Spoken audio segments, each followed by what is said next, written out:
Hello everyone, welcome to your next Excel assignment. It's called Shopping Spree, and after you have read it, I'm assuming you've already read it, I'm going to go over the key things you have to do. You have to shop on the Walmart or any website you like. You must include in your table on your spreadsheet all of the following, plus saving your assignment of Shopping Spree.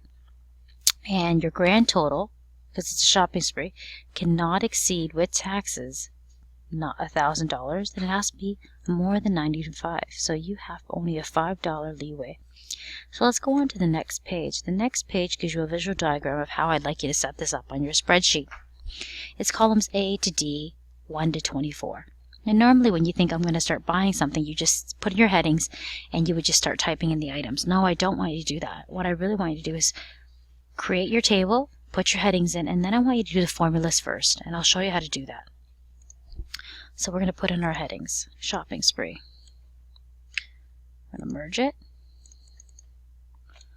Shopping spree.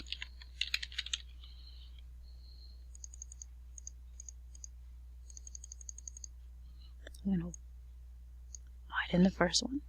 And then I'm going to start putting in my headings. Money to spend. Name of the item. Cost of each item, quantity, and price. Then on cell or row 21, cell C, you're going to put subtotal, cell 21, tax, grand total, and money left over. Okay. I'm going to bold these headings. I'm also going to increase the size and make it a little bit prettier. I'm going to bold it, I'm going to center it, and I'm going to widen it. And I'm going to also make sure if I double click it gives it enough room, I'll even widen it more. Okay, money to spend, I'll widen that also. Money to spend is $1,000. I want to indicate that is a currency. You can do that currency, or you can either do currency or accounting. It's up to you.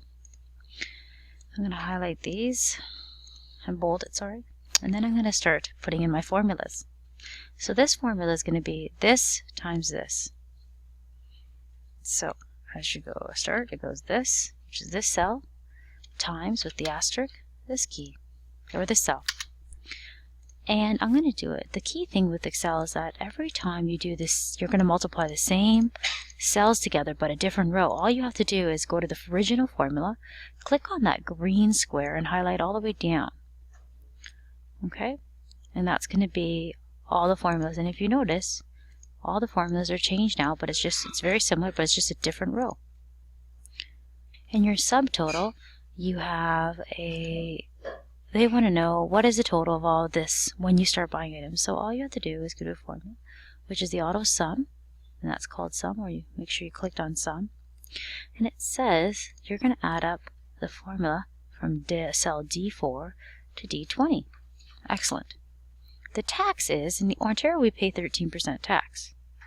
So what you're going to do is equals this cell times 0.13, because that's 13%.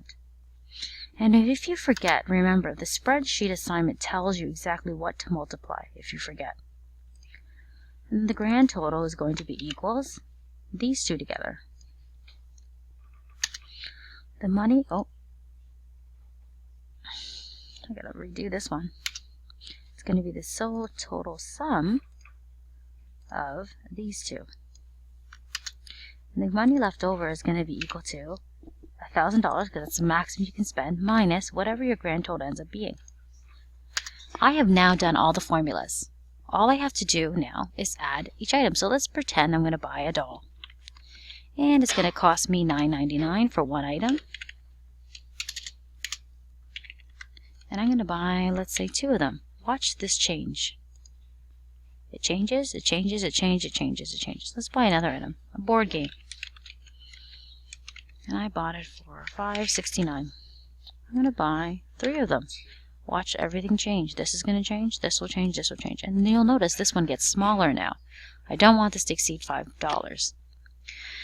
Now let's add lines. In accounting or using spreadsheets, you always have to indicate underlining when you are doing any math. So because I'm adding up, to get the subtotal, I had to add up all these numbers. I have to put an underline. There you go. And same with the grand total. Because the grand total, I added these two numbers up. And the grand total should get a double underline, because that's the number we're going to look at the end. Now I have to highlight the columns that are going to be, and I hold my control key and I use my mouse cursor to highlight all the rows that are going to have a currency. I want to use accounting for currency. Now I have to start decorating my table. You can color it green if you want to. You can put a nice border around the entire table. I want to put a nice border. You can start highlighting this one because that's the one you want to make sure it doesn't end up exceeding $5. It is up to you. Don't forget to put pictures in there. So I want you to put a picture in the title, and I want you to put a picture of each item that you purchase. So each row is going to get extended. Okay, so that's your assignment. I want you to try it using all the formulas and trying to format your table. Good luck.